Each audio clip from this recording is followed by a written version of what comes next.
What happens if you're signing up students now for a tenancy that might start after this comes into effect? There is a transitional provision here in Schedule 6 of the Renters' Rights Bill that basically says that you can give that written statement within 1 month of the Renters' Rights Bill coming into force. So you can't give it now because the Renters' Rights Bill hasn't come into force yet.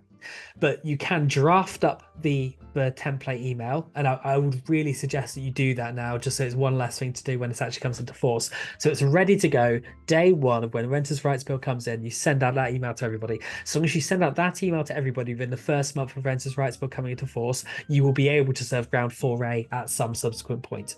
So yeah, if you're looking for things to do right now, draft that email, get that done. It doesn't, like I say, you're not reinventing the wheel here. It doesn't need to be particularly long or onerous.